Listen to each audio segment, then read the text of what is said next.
Good afternoon, Excellencies, distinguished delegates, ladies and gentlemen.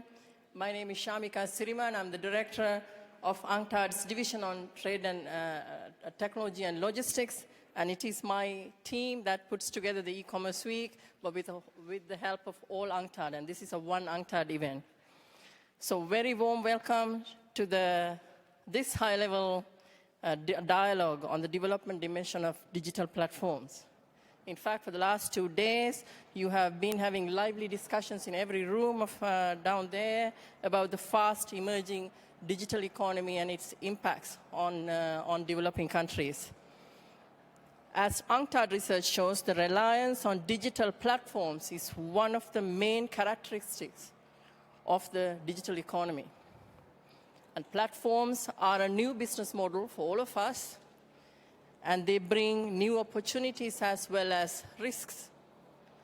So today, we have an eminent group of panelists and also trade and ICT ministers with us who are grappling with these realities on the ground to talk about how to fully benefit from the emerging digital economy and digital platforms while minimizing the risks they pose. So let me now invite our distinguished moderator, Ms. Catherine Fianken-Bokonga, to begin the high-level dialogue. Catherine. Thank you. Thank you, Shamika, for these remarks and for the introduction. So as Shamika just shared with us, it is the perfect time to speak about e-commerce and also the platforms and the dimension of the digital platforms, how they can help to boost e-commerce. And for that, we're very fortunate to have not only these panelists that I will introduce to you in a few minutes, but also we are very fortunate to have different high-level representatives, ministers of trade and commerce that are sitting in this room and that will have, of course, the opportunity also to say a few words. We are going to try to be as interactive as possible, so that's the reason why most of the panelists will give us short answers, because we would like to have a very dynamic exchange. So I will ask now to I will give you the team, if you don't know the team of the day, for this high-level dialogue. It's the development dimension of digital platforms. And for that, I will ask the Secretary General of UNCTAD, Mr. Mukisa Kituyi, to give us some introductory remarks and to set the scene. Please, the floor is yours.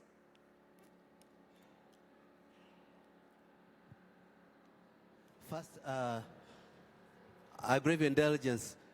If we take a few more minutes. For the noise. We're trying to see if we can do something about that noise. Meanwhile, you can introduce the members of the panel. Okay. I mean, the noise is due to the heritage plan. So the United Nations are going to be beautiful in a couple years, so that needs, of course, some works and some noise. So I will start to introduce you the different panelists. So I'll try to start with the very end. We have the Director General of WTO, the World Trade Organization, Mr. Roberto Azevedo, that is sitting at the end of the panelists, at the end of the stage. Then next to him is sitting Mr. Dinesh Agarwal from India. He's founder and CEO of IndiaMart.com, which is India's largest online marketplace. They have something like more than 52 million buyers. So it is very important for India. So we just had the opportunity to hear the Secretary General of UNCTAD, Mr. Kituyi. And next to Mr. Kituyi is sitting the woman of this panel for the gender balance, Mrs. Omobola Johnson, that Dr. Johnson will be able to share with us her experience as a senior partner at Telecom Capital. But what is also very important is that Dr. Johnson will be able to share with us her experience as minister for Information and Communication and Technology of Nigeria, a very big English-speaking African country. She will be able to share with us her experience in these different domains. And next to me is sitting Dr. Nick Snicek. I'm sorry for the pronunciation. I will say Cernicek on Canadian pronunciation, as you just mentioned me. Dr. Cernicek is a lecturer in digital economy in the Department of Digital Humanities at King's College in London. So I think that now that the noise is over, I'll give the floor again to the Secretary General of UNCTAD, Mr. Kituyi. Thank you very much, Moderator. Excellencies, distinguished members of the panel, ladies and gentlemen, may I, on behalf of UNCTAD, bid you welcome to this high-level event. Honorable Ministers, thank you very much for patronizing this occasion. As we sit in Geneva this week, we've been confronted by a challenge which has been magnified by recent international media. The underlying challenge is the growing importance of electronic market visibility for any businesses that need to penetrate new markets or even to have a foothold on existing markets where they're competing with the more connected enterprises. We are talking about addressing the conditions necessary for the developing and least developed countries particularly to access the new marketplace as we see the exponential growth of that marketplace. And we see the concrete evidence of difference that while over 70% of most developed countries in Europe today, business is transacted online, electronic commerce accounts for 70% on average, the average for LDCs is below 2%. In Africa, only Morocco, Kenya, and South Africa are above 5%. And in many times, small island republics, small landlocked countries, LDCs, have the most expensive broadband and the weakest. So you pay dearly for low quality. How to address the challenges of policy, prioritizing the relevant investments, how to prioritize sound partnerships and opportunities for impact investment to address these challenges remains a major daunting challenge for us. But on the flip side of it is that the honeymoon where there was a blind embrace of technology as a panacea of human problems is over. As we learned from our very unquestioning embrace of unequal, flawed globalization, we are at a time in history when we must ask ourselves challenging questions. How can we find sufficient balance between incentivizing innovators, players, to continue driving inclusion, while not sacrificing responsibility of regulators to keep away the illegal commercialization of confidential personal data, abuse of privacy rules or where they don't exist, adequate and enforceable private rules. So this balancing act becomes our major challenge. We must embrace the critical historical moment with the platform electronic giants as major drivers and smaller enterprises growing out of this technology as major enablers of enterprise and wealth creation. But we must find a way that addresses both inclusion and integrity without slaying that same phenomenon that is going to create the wealth that we are aspiring to be inclusive. We'll have the discussions. I just want to open this way that we find concrete ways that are actionable, that can lead towards recommendations of a policy nature, and even recommendations and incentivization of investment to deal with the developmental challenge, but also to deal with abuse of weak regulatory frameworks. Thank you. Thank you, Dr. Kituyi.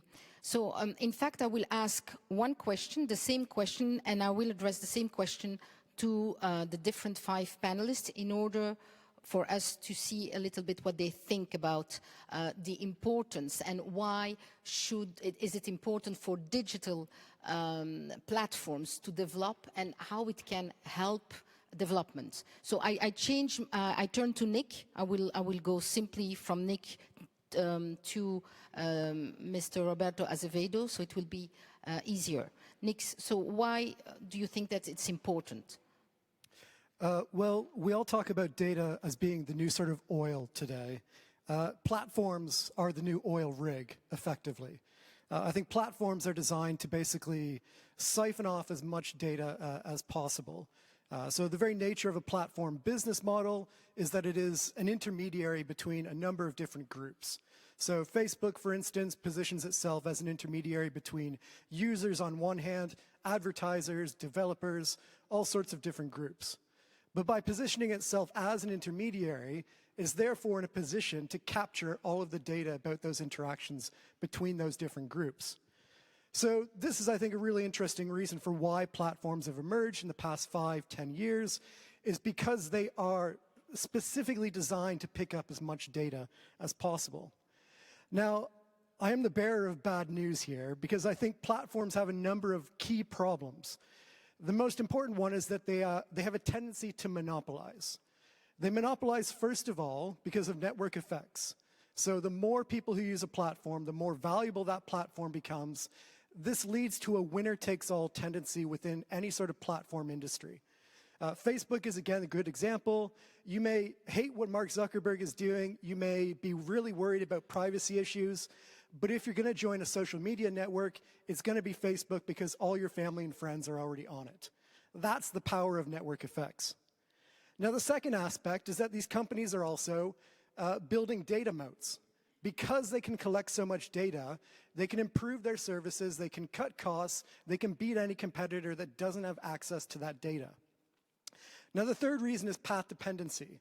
Because these companies are building up all this power, you start getting all the different sides of the platform designing themselves towards that platform.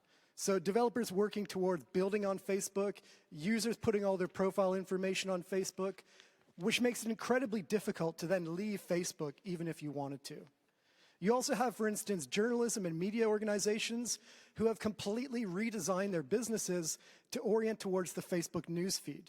So they cut off all sorts of investigative reporting, they reorient towards video, and this makes them reliant upon Facebook as the way to get their news out.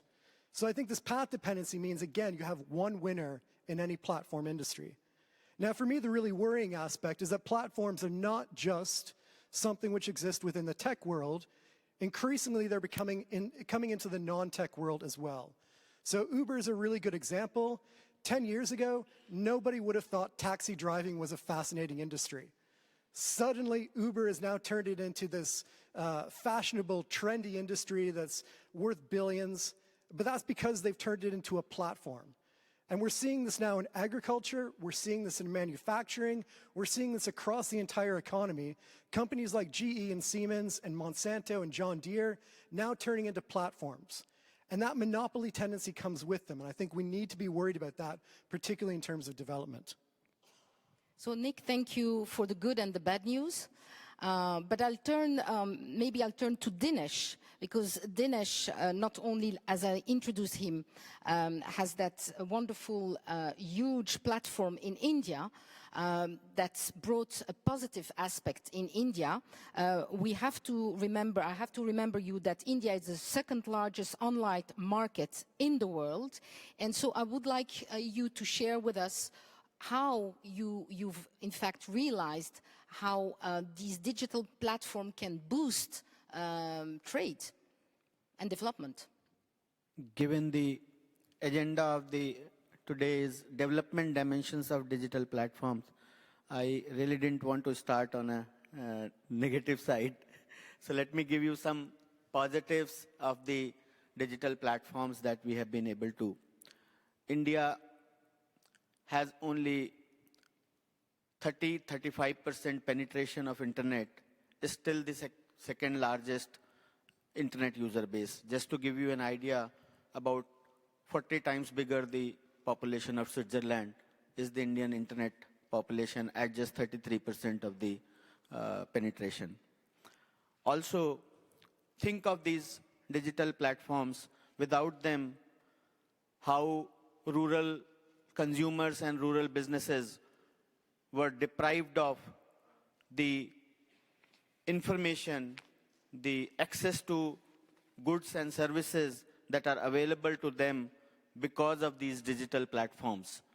These digital platforms have enabled small artisans from towns and villages across the India and across the world in rural India, rural locations, to market their products beyond their local mandi or beyond their local bazaars. It has been possible because of internet and because of this data as an oil that we call today. I firmly believe that internet has the power to change, empower the girl child, empower the farmers, empower the healthcare, empower the education. When I see young girls in the remote villages of India carrying smartphones and very happily doing small learning courses like English courses as well as mathematics courses. Today internet is not about only entertainment and commerce, though we are in an e-commerce week, but it has a lot more dimensions to education, to access to cheaper technology, and access to the markets, and access to finance also. Earlier, small and medium enterprises, we have in India about 50 million small and medium enterprises. About 20-25% of them are using internet and digital platforms for their communication and business needs. In a survey, it has been found that those who use internet for their business communication and business promotion, they are most likely to grow 50% higher than their peers. Also, they are more likely to be 50% higher profitable than their peers. So there are many, many benefits that internet and digital platforms as economy have done it. I understand the pitfalls around data, trust, and monopolization are such questions which are pending for us. India, for example, in the hindsight, has taken 2 or 3 very, very important initiatives about 8 to 10 years ago. One of them was Aadhar. Aadhar is a digital identification of every citizen in India. Today, more than 1.1 billion people have their identification using Aadhar. It is a digital identification with fingerprints and eyes as biometric identification. And it is easily verifiable across the bank accounts, across the telecom circle. Number 2, India has given the license, demonopolized the data. We had about more than half a dozen telecom licenses, and today, in the last 3 years, India has become the cheapest data access provider in the world. At about $2 a month, you can get 1 GB data every day on every smartphone. So these are the benefits that has been given. This e-identification. The third one is Internet National Payment Corporation of India, which has resulted in creation of great immediate mobile payment systems. Now, these are the 3 major initiatives of Government of India have given a very good platform for Indian e-commerce and Indian platforms to provide services to the rural areas and to the education and to the health and to many other societies of strata of society. Thank you, Dinesh. Dr. Johnson, so why do the development of the digital platform matters? Thank you. I would agree with Dinesh in the sense that it really is a tremendous opportunity for us to accelerate the productivity of our small and medium-scale businesses. When you look at the structure of most economies in Africa and other emerging markets, there are millions of, and sometimes tens of millions, in India, 50 million, in Nigeria, you're talking about 20 million or so, tens of millions of SMEs that are contributing a very small percentage of GDP. And that's because they're not that productive, whether it's in terms of access to markets or access to finance. Now, what these platforms do is two things. First of all, by providing the infrastructure for them to access markets, they're able to be more productive so that their market is not their immediate vicinity, but it's actually, as Danesh's platform shows, it's a vicinity that is several, tens of miles away from where they are, and they can expand their businesses. I think the second thing that it does is when you look at companies, some of the companies that we have invested in as VCs, they actually can bring in many of those players into the formal economy. And when you're in the formal economy, your access to finance is actually a lot easier than it is, because they don't have data on you than if you weren't. So for instance, one of the companies that we've invested in is a platform for small retail traders that trade fruit and vegetables in Kenya. So one of our potential investments in Kenya, it provides a platform for them to, first of all, order their vegetables on a daily basis. They aggregate the produce from the farmers, deliver it to them where they are instead of them going to a market. But as they do this every day, what it begins to show is a financial pattern. It shows how much they sell every day. You're able to use that data. This is big data again. You're able to use that data to create a credit score for these small retailers who are in the informal markets. And by doing a credit score, you then are able to lend them money. They can then increase the size of their businesses, and you bring them into the formal economy. So I think that's one of the biggest advantages of platforms. First, to accelerate the productivity of SMEs, and also to bring the SMEs into the formal economy. I think the other thing that we're seeing is that platforms allow us to solve what I would term the grand challenges of many of the emerging economies, grand challenges around agriculture, the agriculture value chain that are broken in many parts of the emerging economies, from farm all the way to plate. The inefficiencies actually make agricultural produce much more expensive in Africa and other emerging economies than they are in the developed world. Platforms enable us to provide access to education, for instance. There are platforms that actually support, people, services being provided on educational platforms that complement teaching in classrooms. So they provide that access to solving those grand challenges.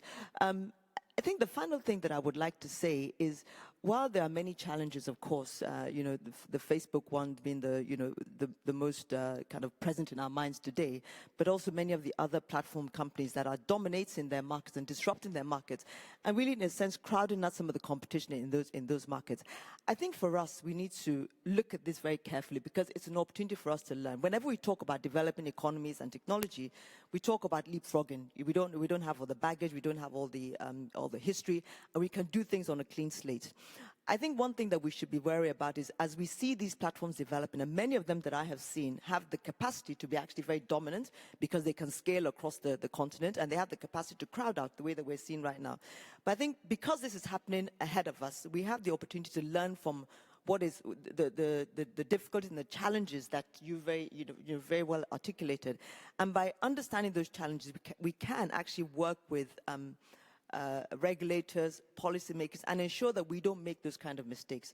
The consumer in Africa is much less educated or aware of the dangers of putting your data and yourself on the internet than the consumers in many developed parts of the world. And so for us, it's an opportunity for us to learn, so that when these platforms begin to scale, we can actually have the appropriate regulation that doesn't stifle innovation, and the appropriate policies that enable us to have many of these platforms competing fairly against each other and providing the services that people in emerging economies really need at a cost that actually makes sense. Thank you. Thank you so much, Dr. Johnson. I turn now to Roberto Azevedo, the Director General of the World Trade Organization. Yeah, well, thank you very much. I'm sorry. First of all, let me thank UNCTAD for the invitation. I'm very happy to be here, and more than that, I think this kind of conversation, this kind of discussion complements very well what we're doing in the WTO. While their members are more focused on the side of how to make rules, how to develop disciplines and things like that could help. I think it is important that we also have the kind of conversation more open-minded, more broad-based, like the ones that we're having today. So that's very welcome. I would say that when we talk about e-commerce, I see it as an inevitability. This is just something that is going to happen. It's already happening. It's going to be much more present in our lives than today. Just between 2013 and 2015, e-commerce grew by 38%. So we're talking about 2 years, 38%. And that kind of pace is going to continue. And the degree of pervasiveness is going to increase. If you look at e-commerce around the world today, only 10%, so only 10% of the e-commerce is business to consumer. The other 90% is business to business. Of that 10%, only 7%, so 0.07, is crossing borders. The rest is domestic. It's merely in the national markets. So the potential for growth is tremendous, and it is going to happen, and there is no holding back. Now, if that is the situation, there is good news and bad news. I think the bad news is that this is going to grow much faster than anybody ever imagined. The good news is this is in the beginning, and we have time to avoid the distortions and the bad side of this, which is sometimes concentration of power in the hands of a few. It is about lack of privacy in many ways, that is not regulated, that is not ensured to the consumer, the rights of the consumer that need to be protected as well. So there are many challenges in this conversation. Now, what I do believe is that if we cross our arms, then the scenario that Nick just painted is the one that is going to prevail. We want to make sure, at least certainly from my perspective, and I suppose from the perspective of most WTO members, we want to make sure that this phenomenon leads to two things. Leads to development, so that it helps countries to develop and to find, in this scenario, an opportunity to leapfrog steps of the development process. And the second one is that this development is as inclusive as possible, so that it's about providing real opportunities for the small players who now have their costs of engaging in trade flows reduced. So distances decrease, they all have a window in the world, so it's much easier now. But these things are not going to come by themselves. If you don't provide the infrastructure, the hard infrastructure, the soft infrastructure, if you don't have the capacity in the SMEs, in the small and medium enterprises to be navigating and participating in the digital world, you are going to see those being marginalized even more.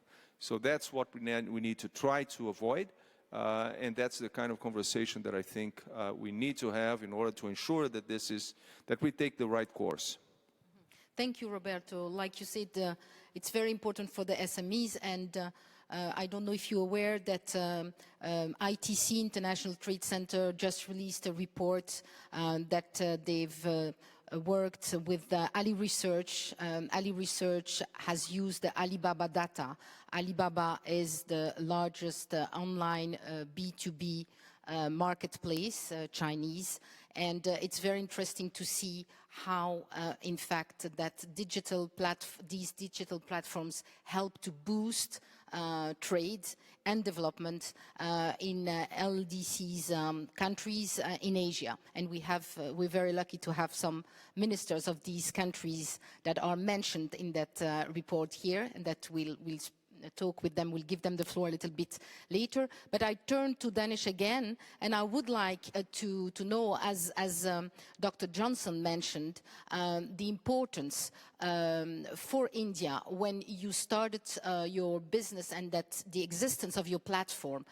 How does it affect it positively or not the SMEs? Dr. Johnson just spoke about the fact that it helps also the MSMEs to get into the formal domain of business. So what can you share with us? And also maybe you could tell us about the level of penetration of the internet to make a little bit of comparison of what's existing in some countries, or like Dr. Kitui told us before. As I said earlier, there are 50 million SMEs approximate in India, and there are approximately 100 million SMEs in China. In China, the internet adoption by MSMEs is almost like 80%. However, in India, there is only 25% adoption by MSMEs in India. So that makes it only 10 to 12 million SMEs who are using email or internet for their business communication or promotion or both. Out of that, at IndiaMart, we have been able to list about 5 million, which is 50% of the internet-enabled SMEs on IndiaMart. Today, with around 55 million buyers coming to IndiaMart, we make 1 million plus buyer and supplier matchmaking every day, which results into in approximate about 10 billion worth of GMV being transacted across the year, which is about 0.5% of the Indian GDP for that matter. Now, coming to the question of how it is benefiting small and medium enterprises across and how it is benefiting exporters. When there are platforms like these are created, there are benefits for all. There is a accrual of benefit for the smallest of the enterprise trader.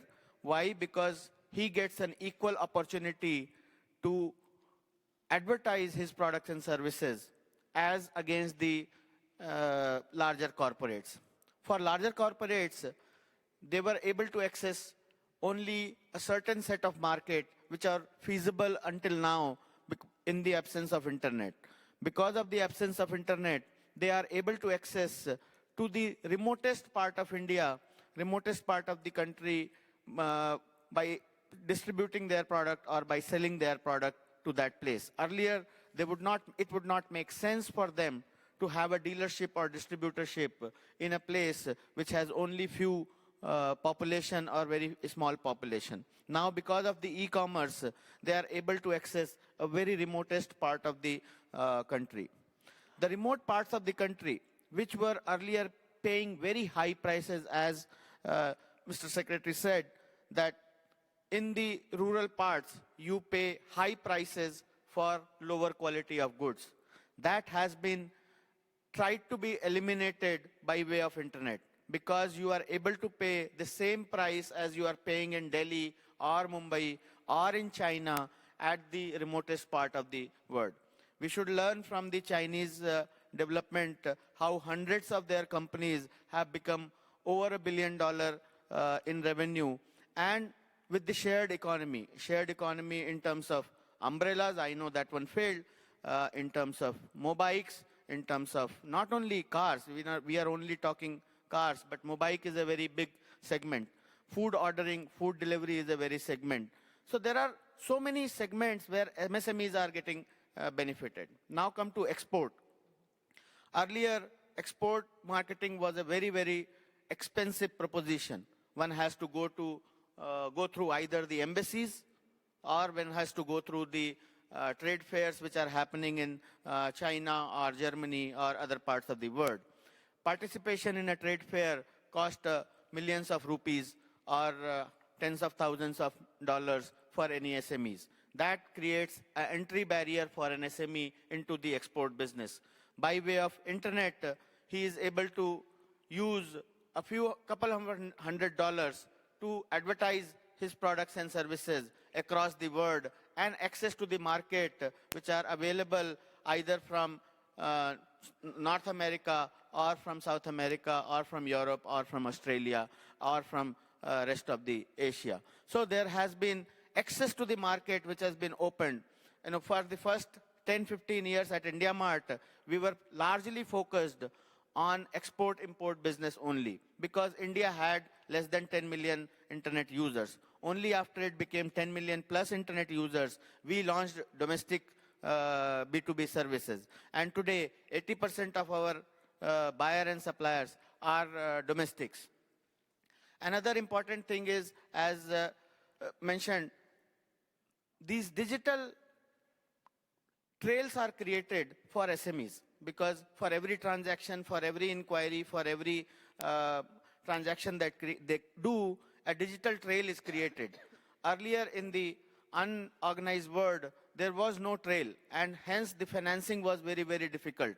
Any financing by any financial institute has to happen based upon your digital transaction record. And if there is no digital transaction record, if there is no transaction record, it is the financial institute inability to fund you because they do not able to differentiate between the higher trading volume SMEs and lower trading volume SMEs. Because of this digital platforms, there is a lot of transaction is being created and which can be accessed by banks. So it creates a lower and access to the technology. Mm-hmm. Yes. Thank you. Thank you for these elements. And I turn again to Nick, because Nick, now that we've heard different perspectives, do you think that the challenges and the risks are the same? Because when you listen to a representative of India or of Africa, for the moment, the platforms, digital platforms, are more used as a tool for business. Is it the same? Is it the same use? Do we have the same use in the other countries? And are the risks the same? Are the challenges the same? Could you please tell us a little bit more about it and what you found with your research? So I will say, I think a lot of the benefits of platforms that have been discussed are accurate. I think that fundamentally platforms reduce transaction costs. And this is why they've become so popular amongst people that use them, is because it makes it easier to do international trade. It makes it easier to exchange communication. They do fundamentally offer these benefits. I think the real issue, though, is how extensive are these benefits for consumers and workers in particular, and how extensive are those benefits for the owners of the platforms? I think if you look at the developed world, what you see is a lot of people gaining benefits from something like Uber, something like Facebook, something like Amazon, but most of the value goes to the owners of those platforms. And I think this is what's really sort of worrisome, is that this sort of emphasis on just getting access and getting platforms out without thinking about how they may be concentrating power and wealth. I think that we need to really be taking that sort of stuff into account beyond just saying that getting more access is obviously beneficial. It is beneficial, but we need to look at it how it's structured in the right and appropriate ways. The other sort of aspect as well is an emphasis on innovation and startups and things like this. Again, I think there's lots of benefits to be had from that, but we should also recognize that this is a relatively small area. If we look, for instance, in America, most tech startups employ very few people. If you look at, for instance, the employment statistics in America about programmers, programming is supposed to be the future of, the job world. Only 2% of Americans do a job that involves programming, which is just above agriculture in America. So I think this sort of idea that tech startups and all these other things are necessarily going to bring a lot of employment opportunities is possibly mistaken. We need to be a bit concerned about that. Thank you. Yes, Dr. Kituyi. I want us to be a bit more nuanced about the distribution of benefit on the efficiency economy. Even look at the example concretely of Uber. I know one case, my country, Kenya. the first thing that Uber did in arriving in the Kenyan market is to cut down the cost of taxis by 50%. The second is to force the taxi companies to upgrade their cars because it's a benchmark of quality acceptable by Uber. It raises the quality of and appetite of the consumer. And the third thing was the generation of local competition for Uber. So indeed, the operators of the platform get more than their fair share of the benefit from that interaction. But in this particular case, you are seeing a domestication of a similar model which becomes basically a normal marketplace competition. But there's something I wanted to mention also here. We have seen this side, and it was put very well by George Soros at Davos early this year, that the addiction from the platform giants is a worse addiction than narcotics. They first arrest your attention, they addict you, and they drive your attention towards their commercial interests. They make you start looking for what they want you to see. Now, having said that, there's also another reality, that the efficiencies of the global economy today are being driven by aggregators of data. We can't wish it away, that in spite of the weaknesses in the rising sun, we must stare at it. That those who are not having a role in it, those who are disengaged, remain the most vulnerable. So how do we purposefully structure not only a consciousness that this is not an ideal world, but also maximizing what benefit can possibly come out of it? And I want to just suggest some examples of some things that we can do. We at UNTAD have started this E-Trade for All initiative. And in a component of it is this rapid E-Trade preparedness studies of countries, particularly LDCs, that by creating possibilities for countries to see their weaknesses in collecting and generating and collecting data, even on the depth of the digital economy in their own territory, by showing the skill set limits, by showing the payment system weaknesses, you give them areas where challenges can be turned into investment opportunities. And we want more engagement on how can we fill these spaces? How can we convert this need into a bankable project at one level of discourse? It's second level of discourse. How do we finance inclusion? I saw a very interesting example from Sweden last year. There is part of ODA from Sweden is being given as project accelerator funds. That a grant from the Swedish government kind of de-risks investments in otherwise vulnerable markets so long as it's directed in areas of interest. Now, the only problem we have is if you look at all the ODA organizations around the world, when you tell them about their policy on ICT, it's about funding their own internal use of computers. They still remain analog in their relationship to the developing world. So we must start saying, can we go beyond funding to financing? Beyond the house to being relevant so that de-risking can also go into infrastructure for digital economy in the developing countries. And the final thing I wanted to say about this is we must get to a point where peer influence starts pushing what we do together. I've seen, like in Africa, the NEPAD peer review mechanism. If we triggered a situation where in ASEAN countries, leaders will come and explain how much we have been more inclusive for our people, even knowing that there are some things we have to mitigate, it becomes a useful narrative about what is wrong and what's right. I'll give you what's wrong with some of this technology. In my own country, Kenya, people celebrate that there is mobile money. It has done a lot of good things. Every older person can now receive a minimum pension because of the cost of transfer is very minimal to government. But there's also another truth. The mobile service providers are giving the most expensive microloans to consumers in the country. And what do we see? It is too small for small business. And the other consumer who finds the ease of money is a consumer who is borrowing money to gamble, to bet. So when you have legislated betting and you have easy access expensive microcredits, the category of persons who use that phenomenon are not creating wealth. They are gambling lives away. I mean, that these are exchanges we can have, but along the way we know there are corrective measures and there are positives we can try to build in the dialogue. Thank you, Dr. Kitui. So, Nick, you wanted to react? Yeah, just very quickly on Uber, because Uber does come into a city and undercuts every price, but of course they take a loss, and this is classic monopoly behavior to undercut other competitors. So they've done that as part of their strategy. I don't think it's necessarily something to laud as being a good thing, because once they get rid of competitors, they can jack up the prices.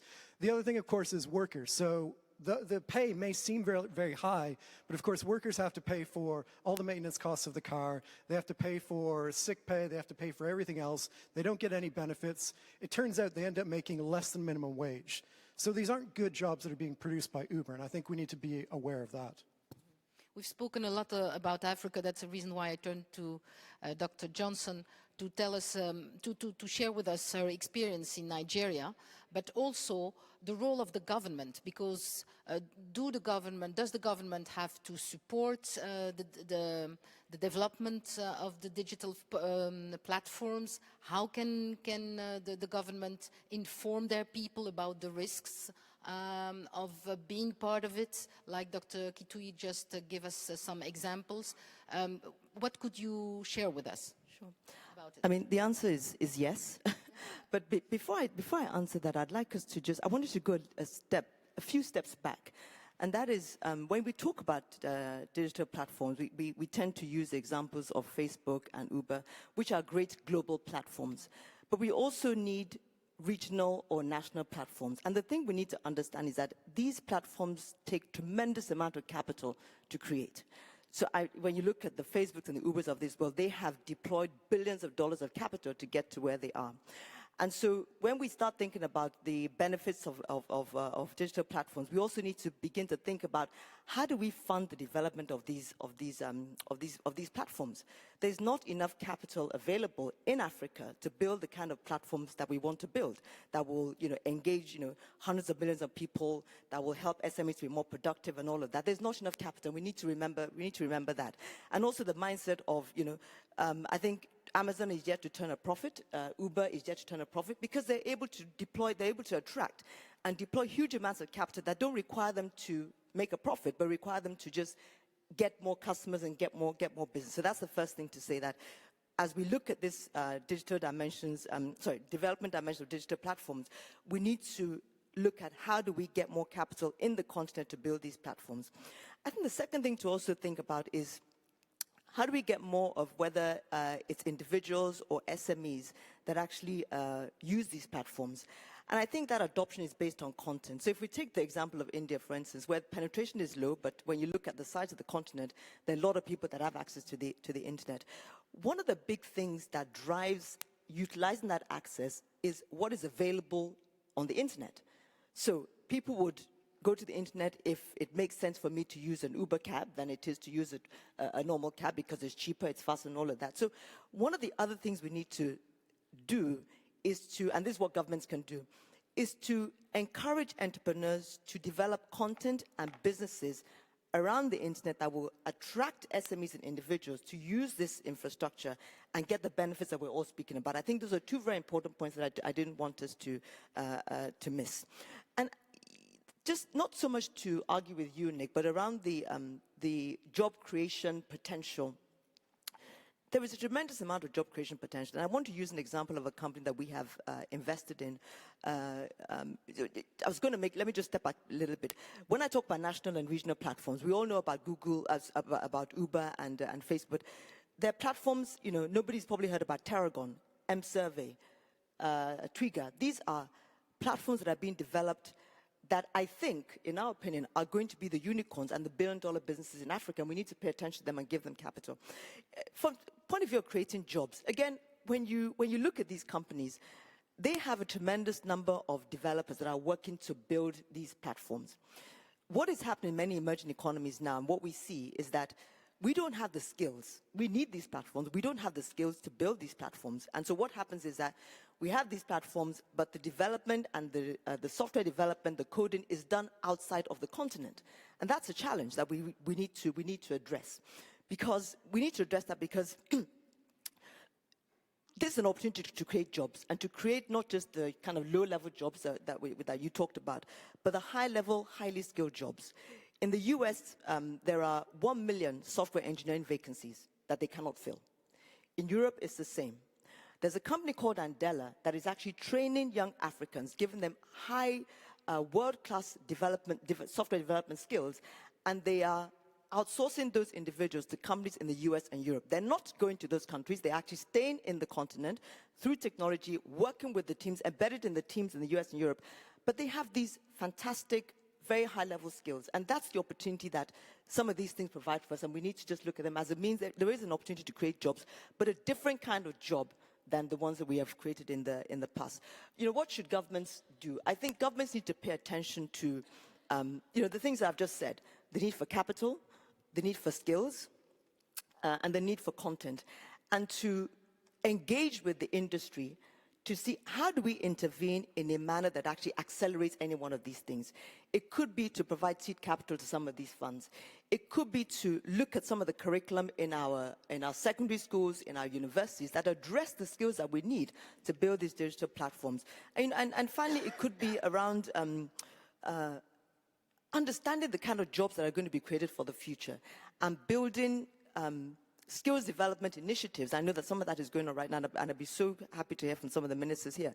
Building initiatives that will help us to address some of those skills in a continent that boasts about a youth bulge, but really doesn't leverage that youth bulge. Thank you, Mobola. Thank you. Roberto, you wanted to react to the different Well, examples? just to add something, maybe. Well, if you think back at the Industrial Revolution, back to the 18th century, it revolutionized the way that the society interacted with itself. And companies, of course, all of a sudden, it was not a small shop in the corner. There were big companies who had the production line. There were social challenges. There were regulatory challenges. Now, those were developed over centuries, actually. Now, what we're seeing now is a similar restructuring of society. Whether you notice it or not, that's a different conversation, but it is there. So practices are going to emerge, which will be a big challenge for governments, for consumers. I think having mega corporations and concentration of standards in the hands of a few is something that needs to be looked into. But we cannot just simply reject that. Because this is also something that is improving and reducing the costs of citizens worldwide. While we understand the challenges, for example, of Uber or some other platforms, the reality is that the consumer is spending less.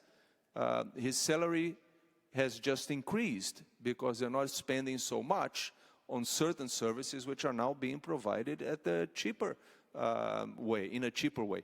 Now, does that introduce other types of distortion? That's something that we need to take a look at.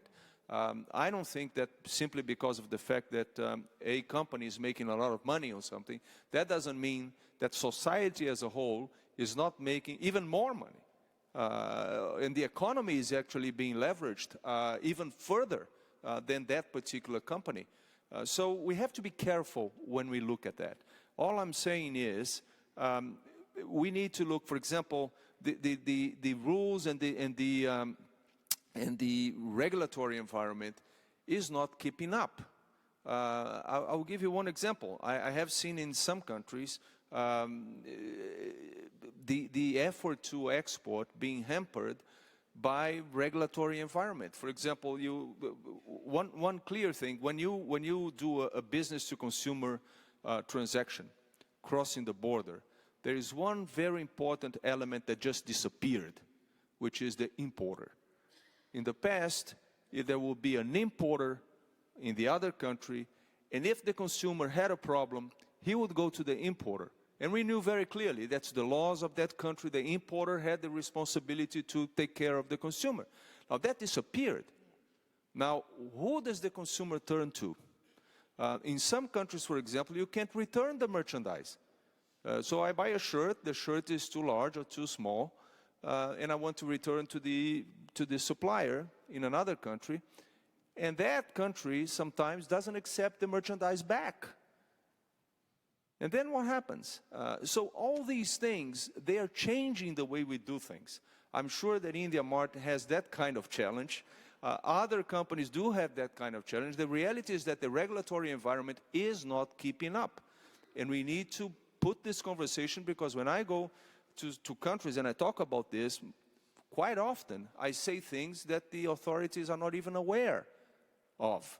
So this is the kind of awareness raising that we have to have, and this kind of conversation, this kind of interaction here is precisely the kind of thing that we need to make sure that we maximize the benefits of society and minimize the risks. Yes, Roberto, yeah, you're right about informing the governments, the authorities, because as we know, sometimes people that are based in Geneva know a lot about what's going on at WTO, but it's not always the case back in the countries when you have to deal with these matters. But when you look at, you were speaking about revolution, so that digital revolution, these digital platforms, do you think that they are going to increase multilateralism now that we've seen that recently you have more the move of protectionism, particularly between United States and China? I mean, you spoke about it when you released your latest report last week on the perspectives for 2018 and 2019. I think the world is going to be much more integrated and interconnected than ever. What we're seeing now is just the early steps of this kind of integration. Today, in the real physical world, 2/3 of trade is somehow connected to the global value chains. That means the components, at least once, they cross the border between one country and another. Digitally, forget it. Digitally, that's peanuts. This is going to be much, much, much bigger. And I think that it's inevitable that at some point in time, you're going to need some kind of international coordination or cooperation to handle these challenges. These challenges are inevitable. Now, and in the WTO, I see a lot of that. A lot of countries are already discussing this. The question is whether your country, whether that authority wants to be part of the thinking that is going to shape the world for the future or not. And that's a decision that they have to take. But that this is coming, I have no doubts in my mind. And the more I travel, the more I talk to people, the more I'm convinced that we are already behind. Okay, Danesh, very few words, Yeah, because I'd like to turn to the ministers that we have with us. I'm only saying that platforms have always been existed. There have been platforms like financial platforms, like couple of banks which had the power of lending money. There has been media platforms like print platforms and television media platforms which have been too powerful. There has been telecom. I remember in United States at one point of time, AT&T had to be splitted into 20 baby bells to create bell companies like that. So the platforms have always been existed. Microsoft has dealt with monopoly platform, having Microsoft Windows as one of the most important platform. And if we are afraid of creating platform and afraid of losing job, then we are least prepared in the era of upcoming artificial intelligence, blockchain, and robotics kind of a ecosystem. In the next 10 years or 20 years, there is going to be autonomous drivers, driverless cars. There would be waiterless restaurants. There would be waiterless hotels. And now, if we are afraid of dealing with platforms, how are we going to deal with these new technologies which are upcoming and looming large at our horizon, which is coming soon?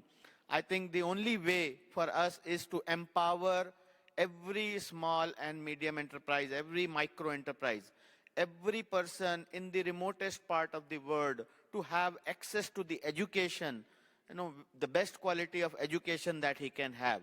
And the only way, we cannot produce teachers and we cannot produce content by every government. The only way they can be have access to the best quality of education is by way of digital, because there are platforms like created by Stanford University, platforms like created by where the bestest of the teachers are teaching you courses, and you can have access to them either free of cost or at a very fractional of cost. Earlier, you would have to travel all the way to get that education.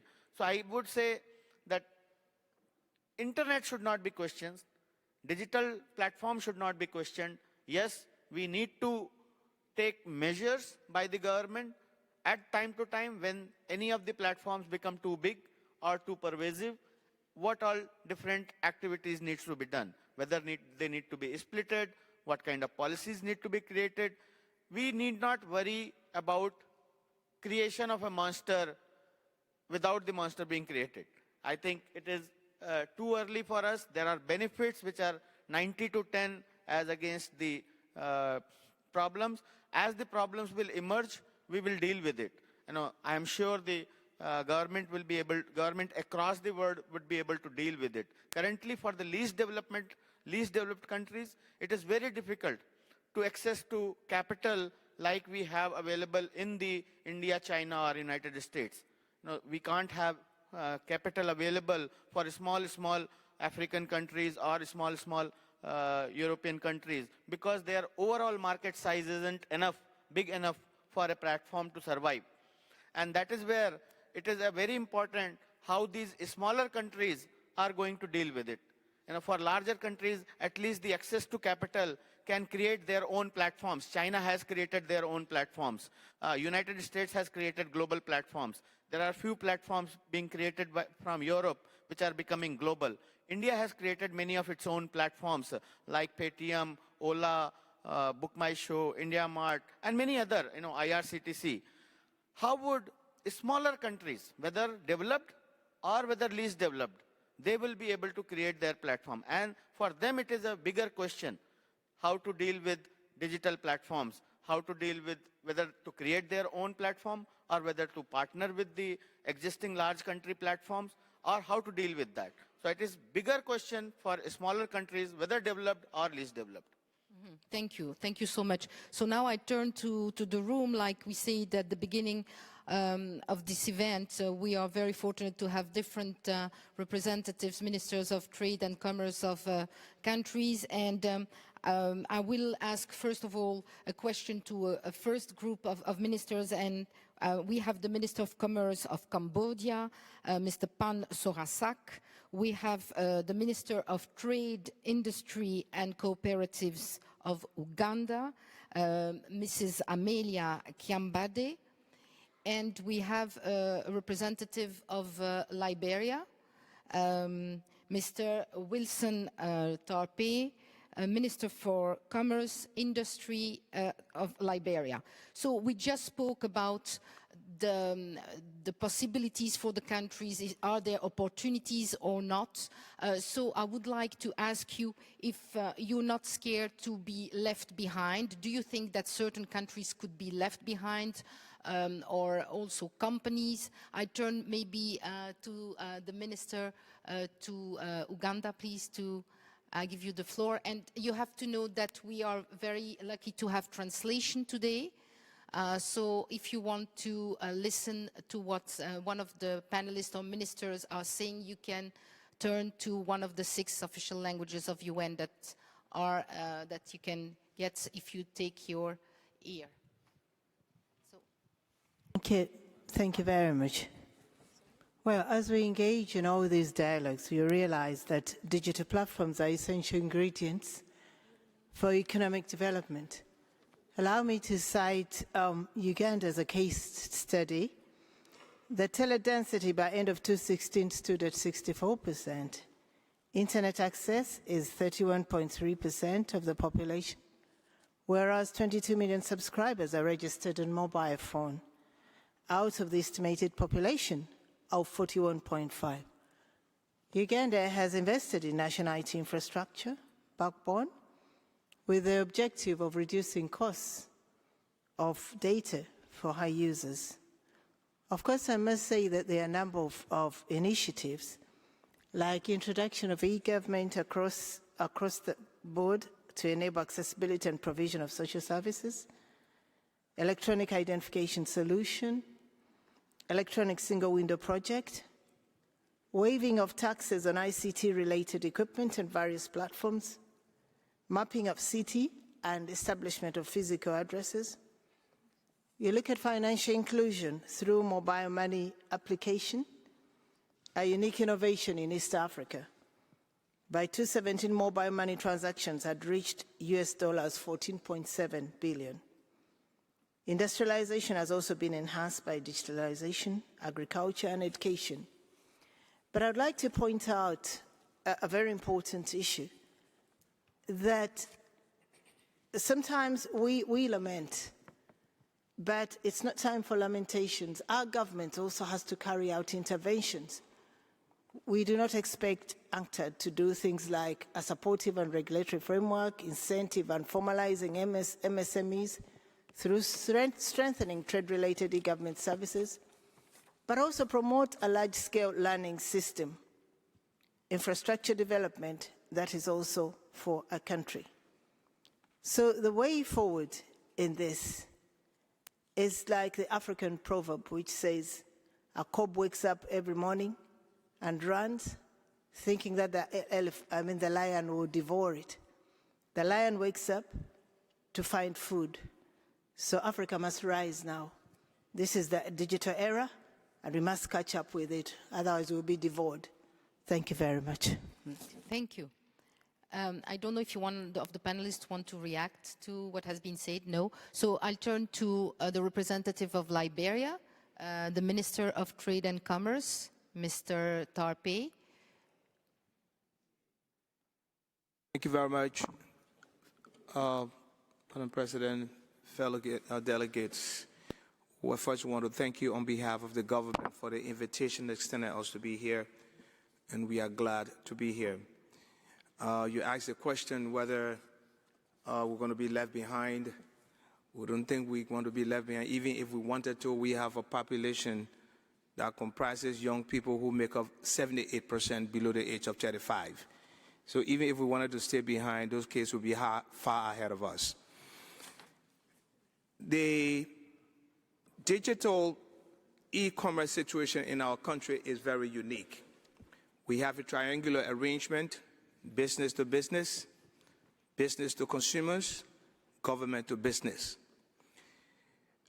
Our role as a government is to ensure that we put in the enabling environment for e-commerce to thrive. And we expect the private sector to do the rest of it. Interestingly, there is a low level of investment on the aggregate by the private sector to do that, and simply because the economy has been under severe strains. You all know that we've had 14, 15 years of war, and because of due to the assistance of the international community, we've been able to make it to this point. But we are making every effort to ensure that we can put in the necessary environment. What we are doing with the help of UNTAD and the rest of international partners is to put in a backbone. We now have a fiber optic backbone that we're trying to put in. It is developing.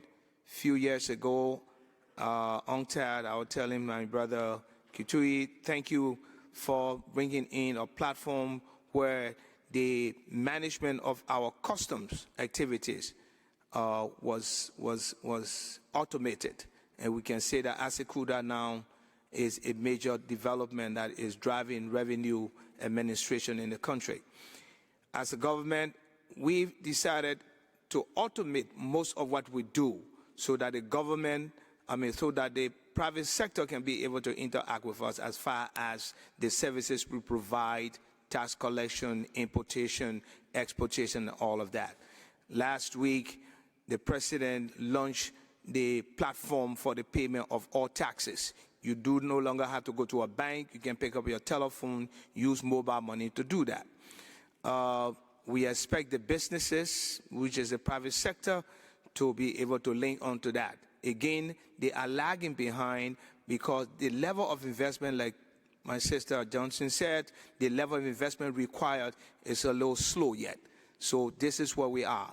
And the other challenge that we have is we have a youthful population that is not able to make it by themselves. They need the assistance of the international community, and as a government, we are investing the little resource we have into technology-based or curricula. As a matter of fact, we've had the universities to tailor down their curricula to the needs of the economy.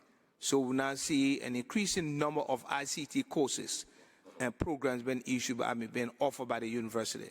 So this is where we are, and we look forward to the international communities to help us, especially UNTAD that has been in the forefront. And finally, we've had, based on the assistance from UNTAD and other international partners, we are now linking onto the single window, the fiscal device that will make it possible for revenues to be collected at source instead of giving 2 or 3 months for the taxpayer to come to the ministry. We hope we can continue to count on your support. We are not there yet, but we are optimistic that e-commerce is the way to go. Thank you very much. Thank you, sir, for sharing all these important information after, like you say, the long period of war and also the Ebola outbreak that did not help you at that time. So is there anyone who wants to react? Because it's obvious that they've catched the train. No? So I'll turn to another region, to the, yes, Dr. Kituyi? No? Okay. So I'll turn now to another region, another part of the world, to the Minister of Trade of Cambodia, Mr. Pan. First of all, I would like to react on what the panelists said about the evolutions and revolutions of things. And I believe that humanity cannot stand still. And we are moving along with the industrial revolutions 1.0, now it's industrial revolution 4.0, which humanity has to work and through these challenges.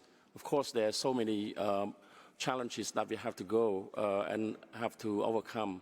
But all the time, people will overcome on this. Now, with this, the advancement of ICTs has fundamentally changing traditional business models.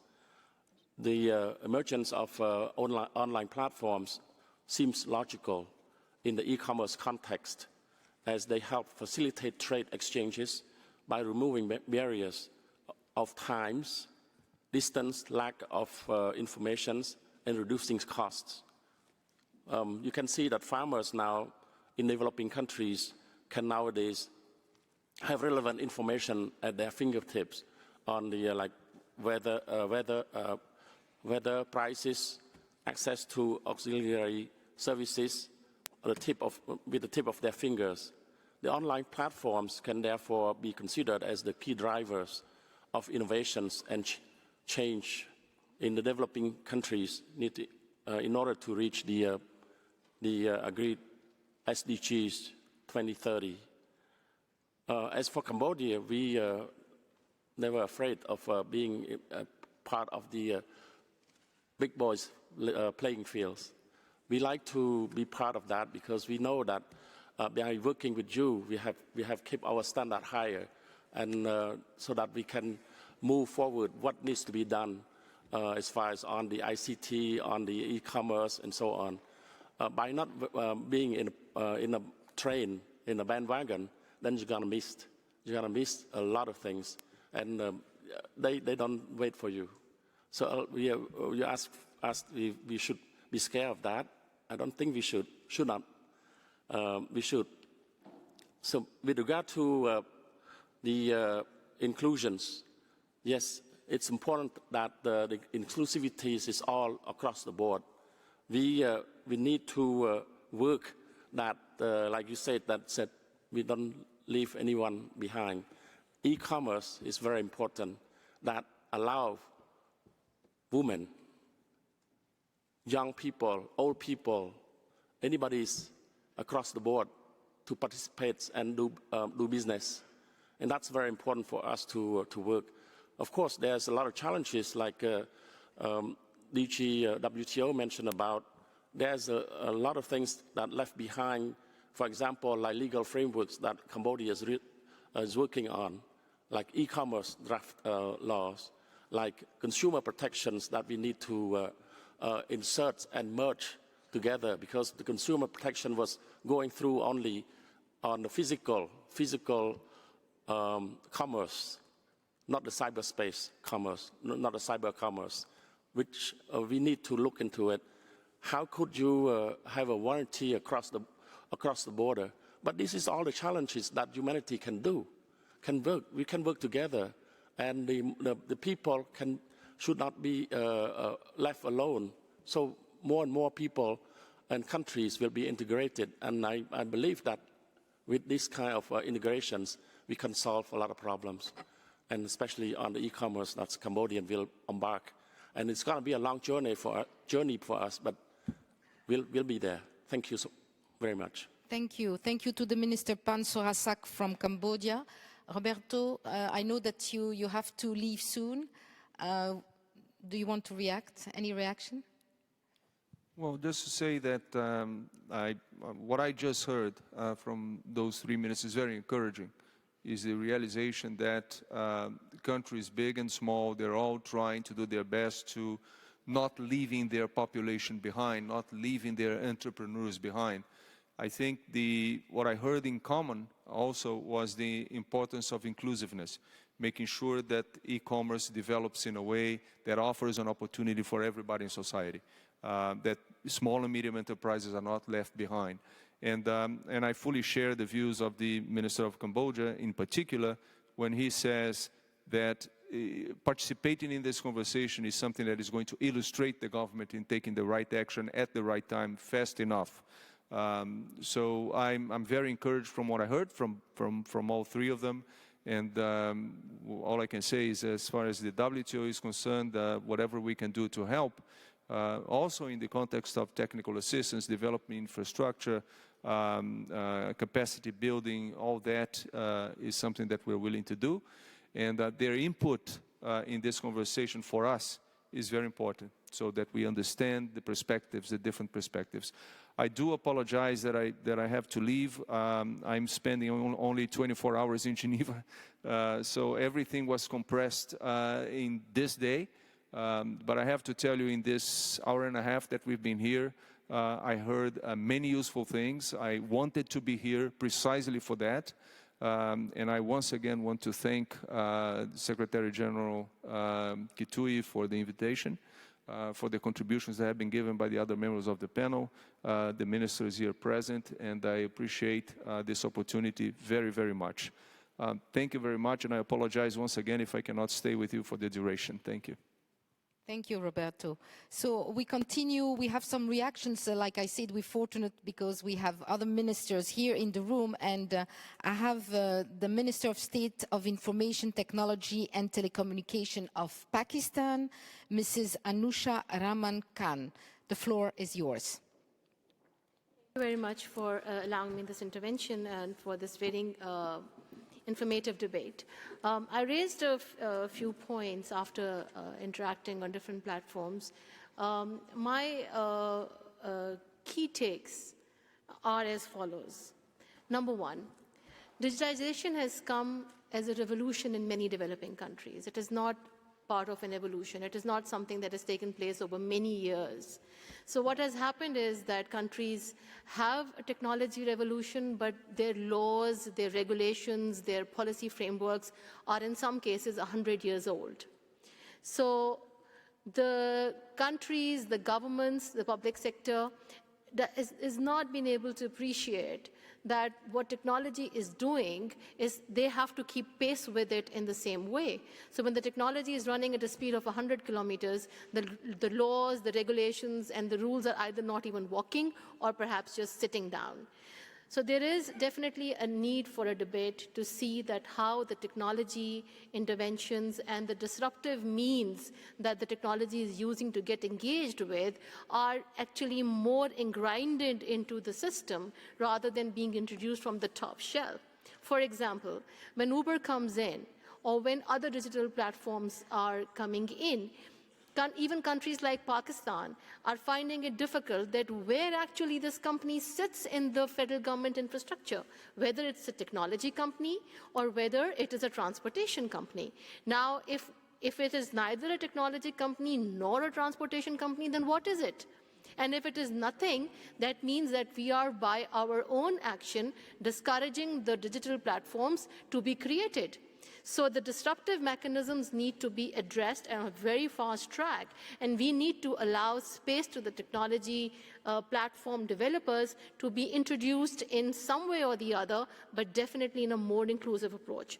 The second thing is that if the technology is going to continue to remain disruptive, we will not be able to make use of their existence, in the sense that if technology is saying that I am going to be selling and buying on the e-platforms, and if the countries are saying no, but we have the customs laws and we have the excise laws and we have the taxation laws, and the e-commerce platform becomes a marketplace in the real terms, but on one side they're providing access, cross-global buying and selling at the same time. I just want to say that nobody knows how the technology is going to be like in 2 years' time. So we should not be too coercive in regulations and rules, whilst we still need the regulatory frameworks and rules, but we should not be inhibiting the growth that the technology brings into the countries because of these disruptive means. So this whole psychology of dealing with trade, dealing with education, dealing with health, dealing with commerce needs to be rethought, and we need to be looking in dialogue with the private sector, with the technology companies. Okay, what are your programs? How artificial intelligence is going to change the way of life? How IoT is going to change the way of life? How they perceive fintech and robotics is going to change us is what we need to talk today, so that the governments are equipped. But no matter how equipped we are, I still can assure you that we will never be equipped at the same way, the speed with which the technology is moving. And in Pakistan, I mean, we are working very hard and we are connecting. I mean, I was less than 3% in broadband when I became minister. We are over 38% now in just 3 years' time. And we are working on the girls' programs, Bridging Digital Divide, bringing e-commerce portal online. We've got people who are working on the demand side of the technology after having worked on the supply side. But what I can definitely say that the transformation instead of disruption is what we all need to be talking about. And if the growth is only going to come through dynamism and participation, inclusive, together with the private sector, talking on the platforms, and then the most important point that I think I would like to emphasize on, that all these, the UN, I'm very thankful to Mr. Kitui for having us and giving us an opportunity to speak and inviting us to share our experiences. But these experiences need to be translated for the benefit of many more people who are on the globe. So I've requested Madam at UNCTAD to actually set up a working group of all those experiences that we may have in Nigeria, in Kenya, in Pakistan, in Bangladesh, etc., and see if we can actually, barring the fact that, you know, there are 4 components to it. One is infrastructure. How much optic fiber do you have? How much 3G, 4G rollouts you're doing? The second part is computers, how many computers and mobile phones you have, how much human resource these are constant factors, just take it to a side. There is one very important aspect, which is the language of the computer, the coding, the cloud computing skills. Those are common. These are common to everybody. It's a universal language. This universal language is the key to the door of growth and success. And if we can actually make out a curriculum which is acceptable as a universal language for everybody else to get facilitated from UNCTAD or any other UN platform that Mr. Kitui and all the thought leaders sitting there may consider, I would like to make a proposal that we do that, we make a recommendation, see if we can have acceptance, and we can then help those populations that Mr. Dinesh just mentioned, who do not have those platforms, who do not have the visibility, but may still want to have more digitally literate populations who are skilled to handle the technology revolution as it comes our way. Thank you very much. Thank you to the Minister Rahman Khan from Pakistan. Dr. Kitui would like to react, and Nick also, and Dinesh too, please. Well, thank you very much. I want to express my appreciation for the ministers for not only the passion they've shown, but the concrete steps they're trying to take for inclusion. Notice for us, The e-commerce week is to discuss how can we best bridge the gulf, the divide. What can we do? How can we contribute? And to hear concrete examples of this is very encouraging. I did not mention at the outset, we're very proud that we have a large delegation of UNTITLed youth, a network of youth from UNTITLed around the world who are playing a role here. I think one of the biggest challenges we face collectively is how to trigger the political appetite for action in the countries that are being left behind. And for us at UNTITLed, going through the youth is one route we are going. Together with Jack Ma, we launched the e-Founders program where we recruit young net entrepreneurs who go to the Hangzhou campus of Alibaba for training on what are the possibilities on electronic trading platforms. I was very, very glad.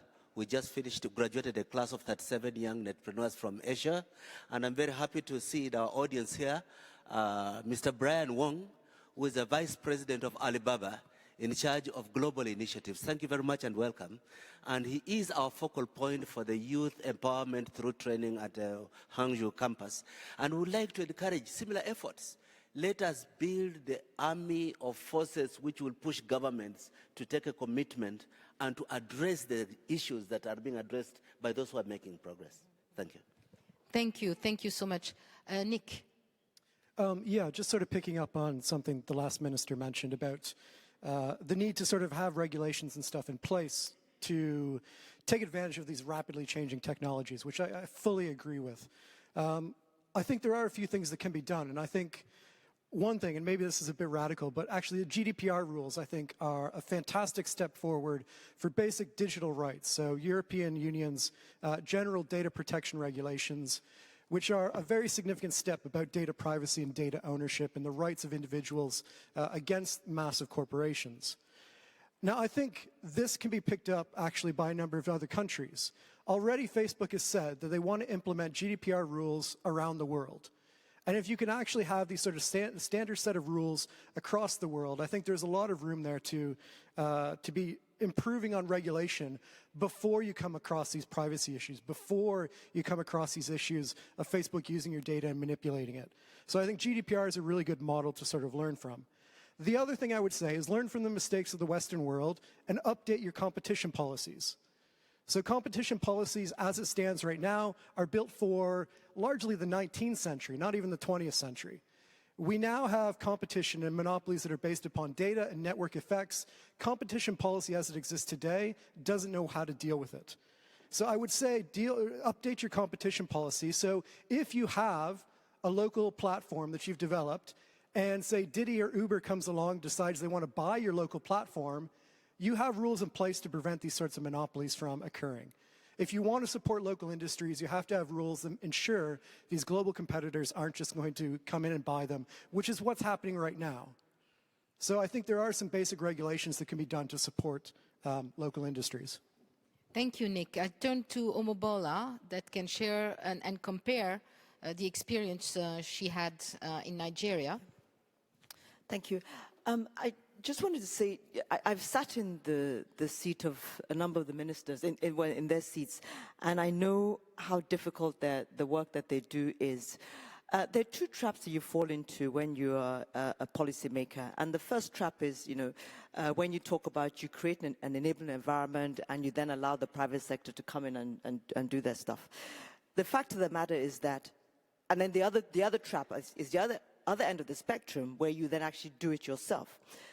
And what happens is that you really don't get the impact in either one of those. And I think one of the messages that I would like to pass across is the need to continuously engage with industry, particularly when it comes to building these digital platforms. Because yes, they'll be built by the private sector, but when you have a sense of the benefits that you want from these platforms, it is important that you continue to engage with the industry and reiterate those benefits so that you get what you want at the end of the day. So this notion of an enabling environment and the private sector will come in and do what is right, I think we just need to be very careful about that. And we see the kind of mistakes or the challenges that the developed markets have had when they've left the market to the market, so to speak. The other point I wanted to make was on Alibaba and the work that they're doing with young people. I think that is tremendous. It's really very good. I think the whole notion of supporting and enabling entrepreneurship in young people, particularly in the world of tech where they're already engaged, I think it's absolutely fantastic. But what I would like to say is that as we do that, as we push these 37 or however many young entrepreneurs into the real world, they're going to need support because, number one, they've never run a business before. So they really don't understand, beyond being in this little incubator safe space, they don't understand how to run a business and the challenges that will come as they begin to build their businesses. So there are two things that they need. They will need capital. I know I'm sounding like a broken record, but this is so important because there's not enough capital in many of our developing continents. Take China out. In Africa, there's not enough capital to support these entrepreneurs. They will need capital, number one.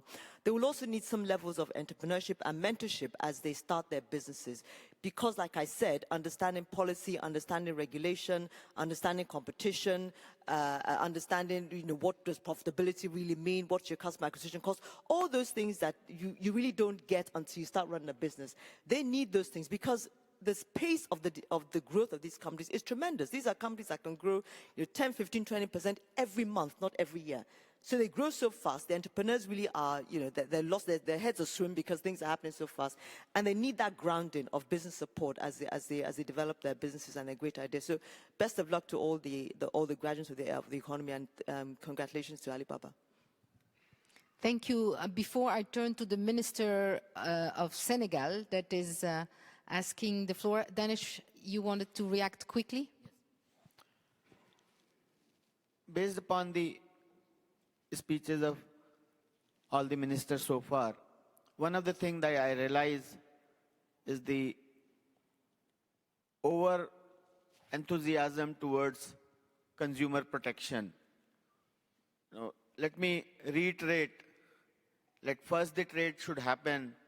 When we laid out roads, we did not, from the day one, worry about accidents. Similarly, I would say consumer protection is far more later stage item. Second, I think as Secretary General said, that there is very little amount of B2C that is happening, and 90% of the trade which is happening is B2B trade. Now, in most cases I have seen the B2C is taking a lot more bandwidth of the policymakers and the understanding of the policymakers. We should, with every country and every minister, every government, my suggestion is that we should focus on B2B adoption first and within country B2C adoption first. The cross-border thing, whether the cross-border B2C from this country to outward or the inward, that has to be the last of the matter. The first two of the matter is a B2B and a B2C within country. I think those are the most important areas that I would like every minister, every government to focus upon. It is only when you have developed a very good penetration of internet. So for example, now the smartphones have already become quite cheap. I think the only thing that is left to the every government is to increase the internet penetration and decrease the data charges. If every government can do so, like in Pakistan, we have been able to achieve from 13% to 33% in these 2 years. Similarly, if we can achieve 80% data penetration and at a lower effective cost rate, a lot of it would be already undertaken. Digital platforms are not only about e-commerce. Digital platforms are about access to information, access to education, access to entertainment, access to communication, information. So this communication, information, education, entertainment, all of this is most of the time advertisement supported. And most of these do not even require a regulation to begin with. Only beyond a certain point, when you reach a level of Facebook, that's when you probably look at the data security and data monopolization. I would say that our first focus for every developing nation and least developed nation should be to increase the internet adoption and then look at the e-commerce. Also, first look at the only domestic B2B and domestic B2C e-commerce, then only look at the cross-border e-commerce. So these are the two suggestions, that first look at the infrastructure and second look at the domestic economy first, before looking at the international one. Thank you so much. Madame la ministre du Sénégal. I'd like to give the floor to the Minister of Senegal, if you'd like to share your experience with the panelists. Merci beaucoup, Madame la Présidente. Thank you very much, Madam Moderator. I would like to greet the panelists and also all the participants as I share with you the vision of Senegal about the reform of the digital sector in order to ensure that the digital means are available to everyone by 2025, and to ensure that we're surrounded by a performant ecosystem. And this involves all stakeholders.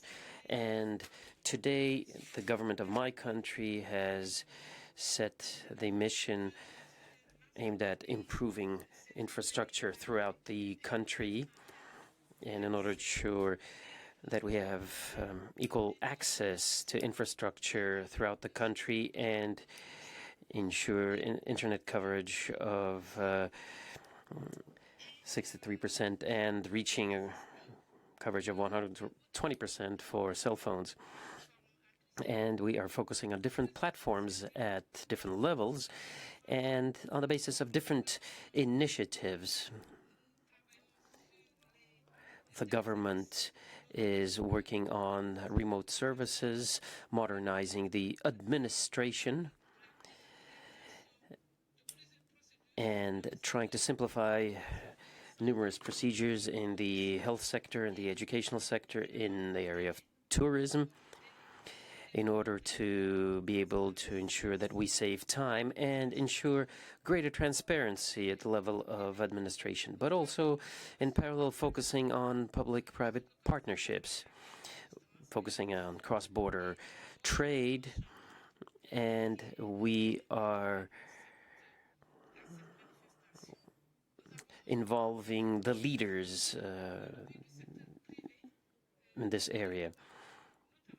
Now, when we look at the private sector, we are looking at developing platforms that bring together all stakeholders in the areas dealing with money and money transfers, ensuring the greater operability of different stakeholders.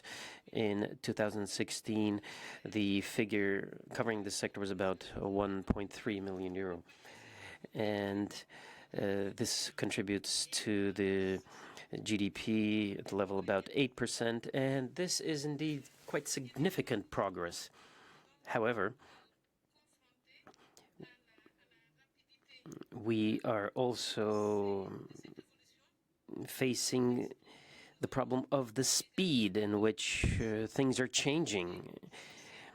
And we shouldn't overlook also the need to ensure social equality. Because when we talk about developing the digital area, we have to see what impact it has on different social groups in the country, on people living in urban areas, living in rural areas, trying to reduce the different divides or different gaps that exist in order to ensure the adaptation and consolidation of the legal framework. It has to evolve at the same speed as the different challenges evolve. And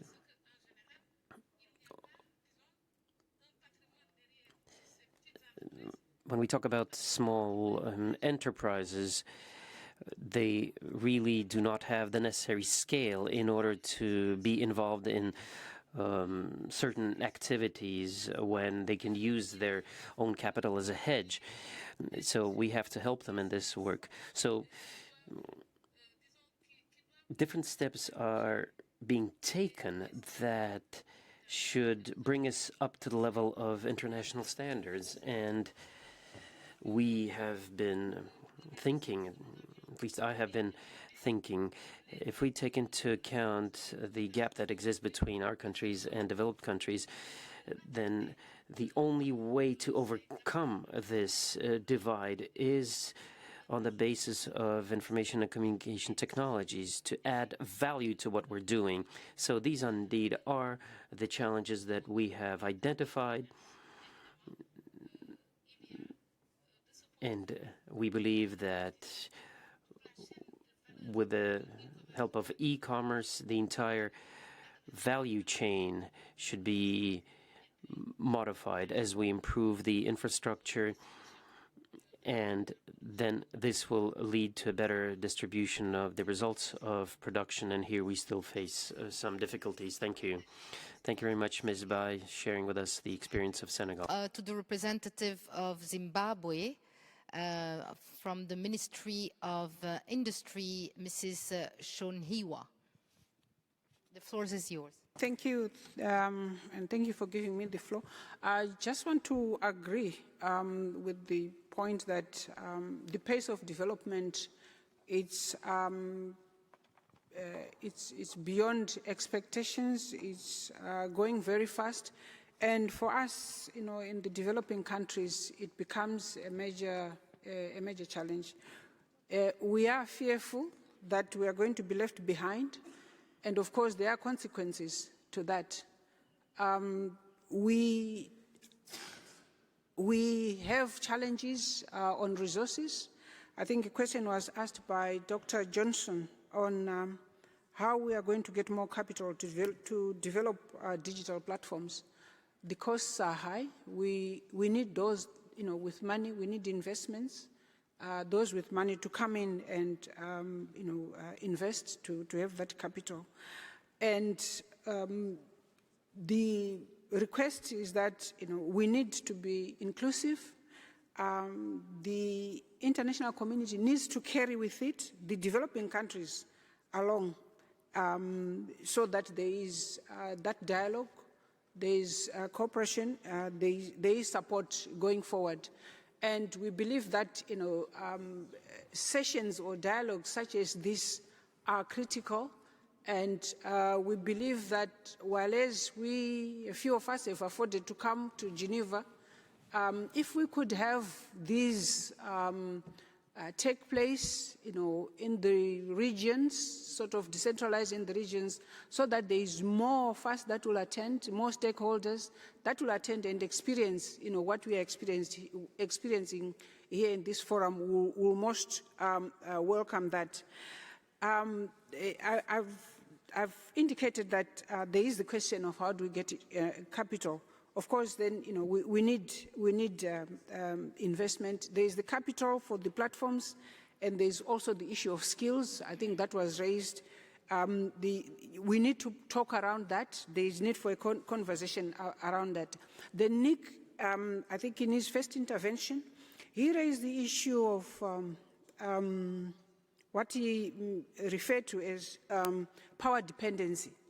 And on that, one would want to say that we desperately need more conversation. It has been raised here, but this is to do with consumers. We need more conversation about, where does the consumer stand? Things are moving fast, and we're talking of big companies here, powerful companies. I'm imagining that small consumer, that rural woman, somewhere there in the rural area, who is supposed to be also participating on these digital platforms. Where does that person stand? So we need a serious conversation yesterday to address issues to do with the interests of the consumer. And just to say briefly that in Zimbabwe, the government of Zimbabwe is focusing on trying to provide the right environment for business to thrive. And we are moving in our own way. And of course, always we are playing catch up. We have, as the government of Zimbabwe, automated quite a number of processes. It's a continuing process. We are hoping to scale it up so that we remove the bottlenecks, in doing business. And also, perhaps just to inform that, in an effort to attract fresh capital in the development of ICTs, but also perhaps, a reform that is as recent as the past 2 weeks.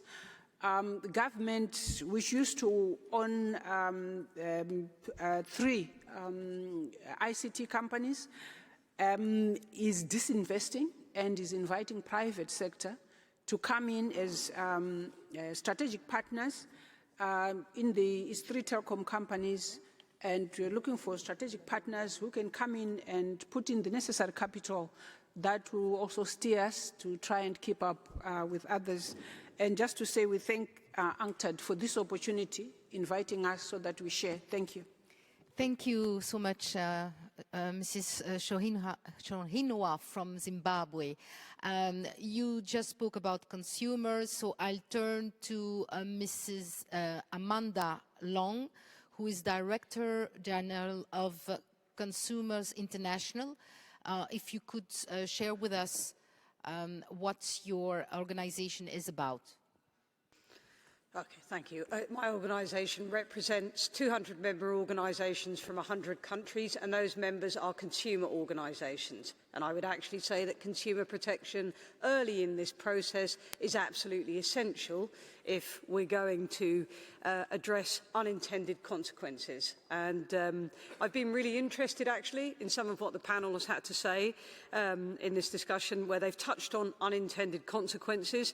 The Facebook and Cambridge Analytica debacle that we've all witnessed around the globe in the last couple of weeks is a really good example, unfortunately, a really good unfortunate example of this. But different panellists have talked about unintended consequences of platforms, whether that be addiction, concentration, distribution of benefits. Different panellists have mentioned these things.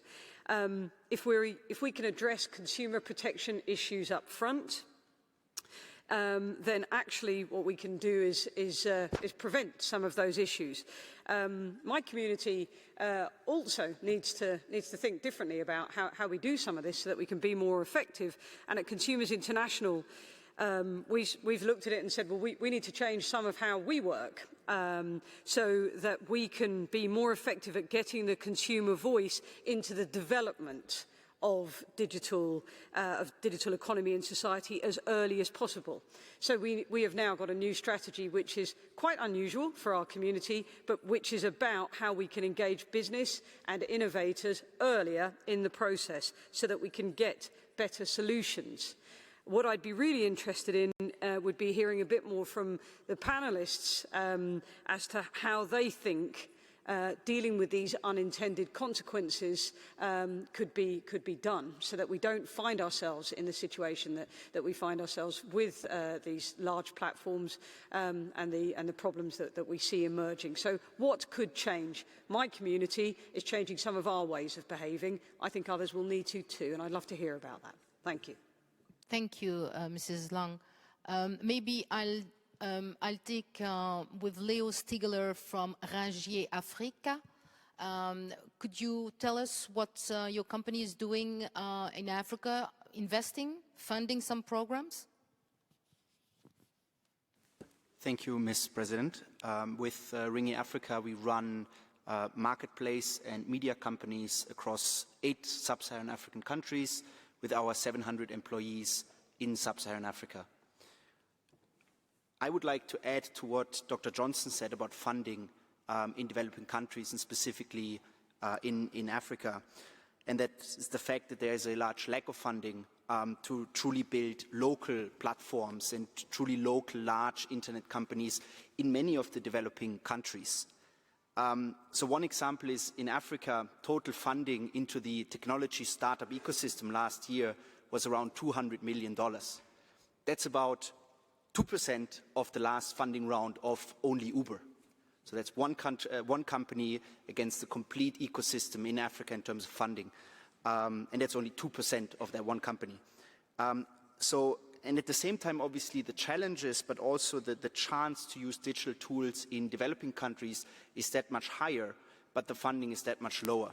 So what I would really like to encourage is an even closer collaboration between international organizations, UNCTAD, the private sector, as well as countries to close that funding gap. And I would be really interested how the honorary panelists see the situation and what they think should be done about it. Thank you so much. Thank you. I've seen reactions for the two remarks, Mrs. Long and you, Mrs. Stigler, but now I will give the floor to Dr. Jianhu Li, Chief Development Officer of Didi Chuxing, which is the equivalent of Uber. Is it the Chinese Uber? We are more than Uber. You can, if you want to speak in Chinese, you can, and it will be translated too. Sorry. But in English, perfect. Okay. Didi is actually is more than Uber. We have all kind of transportation service, different products. For example, we have taxi. So we started from working with taxi in 2012. Actually, the founder of Didi, when he started this company, he actually didn't know there's a Uber company in the world. Okay, so yeah, I would like to give a brief introduction of Didi. Yeah, we are a very young company, less than 6 years old, but we have served 450 million people in China, only in China. But now we are expanding our business internationally. So every day we complete 25 million riders. It's about 40 million people traveling on Didi platform on the daily basis. So that about 10% of Chinese vehicles are connected to Didi platform. It's big, very huge platform. So we are very proud we can serve so many people in China. So but still we have big room for growth because the population in China is so big, so huge. So I have some suggestions to Dr. Kitui. Yeah, I think it's very important for the international community to discuss the significance and the benefit the digital platform can bring to people. The story of Didi in China illustrates the importance of digital platform. Even you don't agree with that digital platform, I think, is the direction.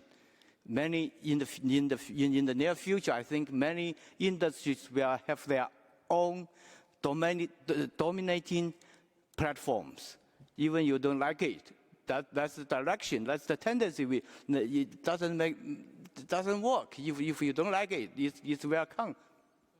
Okay, so I have suggestions for Dr. Kitui, because we want to we want to expand our business. We want to bring more the benefits for more people, for more countries, because Chinese people, they enjoy the service of Didi. People like it, and also we provide 21 million job opportunities for Chinese people. Among them, there are so many people living in poverty, and over more than 1 million people coming from zero-income family. And there are also 2.3 million women working on the Didi platform. So we are very proud about that. The suggestion is, how can the international community do something, concrete things, to help private sector to expand their service to globally? So for example, what is sharing economy? How do you define sharing economy? I don't think there is a very clear or unified definition about sharing economy. Or for example, when we expand our business to other countries, we always face the challenge of regulation, the challenge of payment, the challenge of GPS, because there is no unified. I can hear in China I use WeChat, I use Alipay. But here I have to bring my credit card. Sometimes you have to pay cash. That's so different world. So the international community, I think, should discuss the issues and find the solution. Thank you. Thank you, Dr. Lee. Thank you so much. So I turn to Mr. Cissé Khan, who is the president of the African Civil Society on the Information Society, ACSIS. Mr. Khan. Thank you, Madam Chair. If you allow me, I will speak in French. Je vous en prie. Please go ahead. Je voulais remercier. I wish to sincerely thank UNCTAD for allowing us to speak as civil society. My organization is present in over 45 countries in Africa and in the diaspora, and there are over 500 NGOs. We work on the ground in the field with technology-related issues. This is a platform that claims its Pan-African image and the defense of the rights of Africa. This is important because 25 years ago, we said that we'd reach the moon, if you will, with ICT. Now, what we're seeing today in Africa is that we're far from this. The internet connection level is quite low. There are countries that stand at 3 to 4% in terms of connection rates. Now, all of the issues related to gadgets, ICT gadgets, for young persons, for women. This morning we talked about the gender gap. And we really get the feeling that we aren't seeing things really successfully. We're not availing of what we should, benefiting of what we should be from digitalization. E-commerce, we believe, is the greatest opportunity at the present time because it will generate jobs, it will generate value added, and it will enable us to support ourselves and base ourselves already on the fabric that we have by using digital tools. However, the problem, we get the feeling, is that most African countries are not yet aware of the issues at stake when it comes to the digital economy. And they don't look at these issues in the right light. Now, I have another concern to raise, and that is that the money generated by ICTs means that ICTs are the greatest source of mobilization when it comes to financial resources in Africa. We note that ICTs are in the hands of multinationals, so the money isn't trickling down to Africa. E-commerce, as I see it, isn't reaching out to Africa. Our platform will make it possible, and this is a concern I have, and I want to be reassured, but I see that we are aspiring further in terms of our economies. We have initiatives such as Raoui in Senegal. It's a local initiative. This needs to be hailed, and it developed things at the local level. We also have another initiative in Kenya. But generally speaking, if you look at us in the world, we have the 35th economy across the world. GAFA, for example, or other companies that basically control all of the information circulating throughout the world. And at the helm of these companies are private partners. This sends tingles down our spine because Africa really isn't prepared at all. We believe that Africa has no strong political leadership in order to grapple GAFAs. Facebook, let's take this example. It's a company which sold data some days ago. Africa is really along the same lines, but there's no connection, there's no link. So what is the problem here? We would like these digital platforms, when they come into existence, we stand at 1%, 99% potential, therefore. When they come into existence, not necessarily I'm talking about Uber or Facebook here, but when it changes people's lives with respect to things at the local level, if we take into account the daily aspects of citizens, that's where we interact as civil society. And given Africa's vulnerability, we have called upon the assistance from the first Pan-African Summit. We have issues such as cybersecurity and data localization, languages also. All of these issues are related, and we need to benefit further from digital resources because things aren't happening as they should. But perhaps our eminent panelists on the podium can perhaps reassure me, because I have a great deal of concern as to what these platforms will actually contribute. Thank you very much, Mr. Sisikan. Questions and remarks that have been addressed to you, Dr. Kituyi. Would you like to already answer or react? Okay, thank you very much. Before I react, I want, on behalf of UNCTAD, to express my regrets. There was a mix-up. Honorable Minister from Senegal, you were supposed to have a seat at the front, so unfortunately you were put in the place of Senegal, not in the place of ministers. I hope you will forgive us, Madame Baye. Je suis désolé. Now, to the specific questions that have been raised, I like very much that we are discussing about how things can be done. Now, I'll start with the last issue. My friend Ken from Access, I think part of the problem of civil society in Africa is you have overdeveloped the antenna of what can go wrong, but insufficiently developed the antenna of what can go right. You will not incentivize people to come in when you have overdeveloped the risk factors without the positive factors. We have to draw that balance, because it's not our narrative. Our narrative has to balance. There are opportunities, but it is sometimes it has components that can be negative, and we have to see how we can limit their consequences. Secondly, I think it's important governments have to drive converting the challenge into opportunity. We can only assist in defining what is the best way others have attracted interest into the market. We can have dialogue about creating a universal enabling environment for interoperability of a mobile payment system, for example. Dr. James Lee did mention this.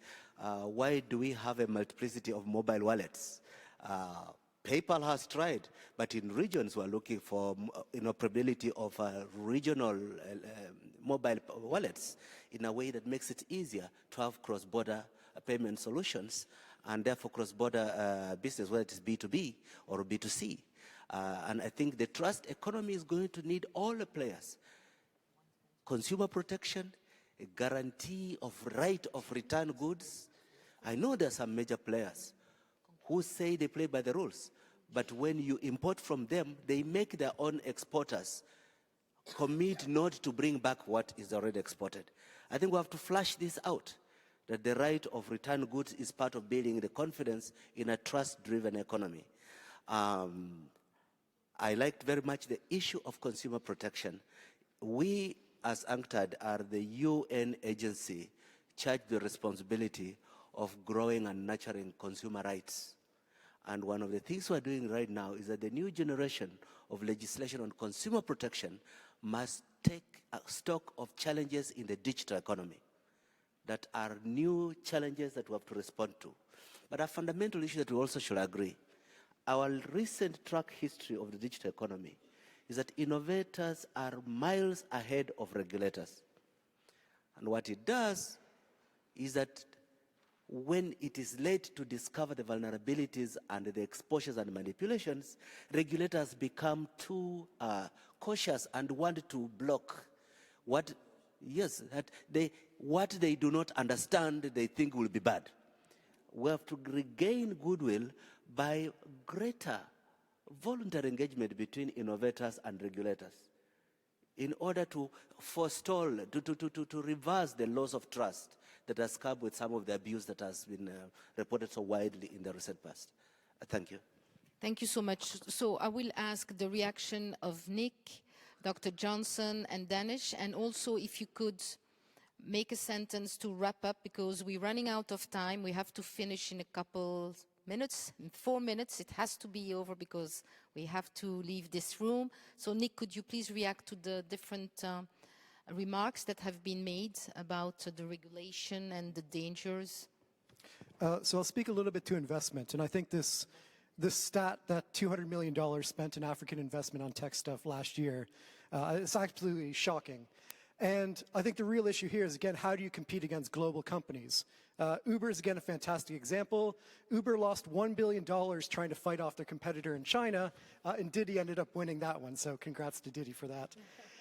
But how do you compete with a company that can waste $1 billion and lose $1 billion? You can't. You can't.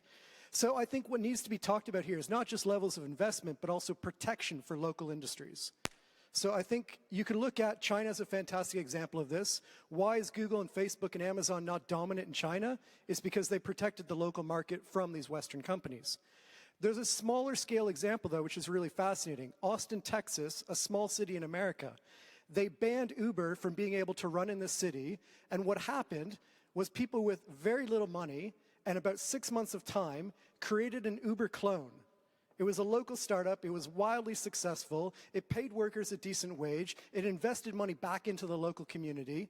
This was an Uber clone that was made with a pittance of money. So this is, I think, a really important aspect, not just levels of investment, which I agree upon, but protection as well. I'll mention one really interesting idea, which I think needs more work, but people are thinking about this, which is a national data fund. So data is absolutely crucial to artificial intelligence right now. It is valuable material, and companies want access to it. Now, most governments have a lot of access to public data, and the risk is that you're just going to give this away to companies and not get any benefit from it. Instead, what you could do is you could build up a national data fund and rent out access to this data, this public data, under heavy supervision, so there's not any privacy implications or anything like that. But this is a way of bringing in revenue from stuff that you already have. So I will say, final concluding point, I think the real choice right now is getting some short-term benefits from digital platforms or risking long-term dependency on these global monopolies. I think that is the real risk, is that 5 to 10 years down the line, you find yourself dependent on Google and Facebook and Amazon and Tencent and Alibaba, and you wonder what happened. I think that's the risk to worry about. Thank you, Nick. Omobola, please. Thank you. I think, first of all, you can't overemphasize the importance of connectivity. So as we work towards, getting everybody online for that inclusiveness of these digital platforms, I think that's really very, very important. That that's the kind of ground zero of everything that we're talking about. I think the other thing to also notice is as we work to get people on the internet, we're missing another opportunity, and that's the opportunity that we have higher penetration of mobile than we have of internet. And when you look at some of the most innovative platforms we're seeing, the platform itself is internet connected, but the access to the platform is actually via mobile. And so there's an opportunity there that we are missing because we're so focused on this connectivity. And some of I'll give some examples later on. I know we don't have enough time. But the last point I wanted to make was around capital and the fact that, how do we close that funding gap? Apart from commercial returns, capital goes to areas or sectors where the narrative is strong and the market sentiment is high.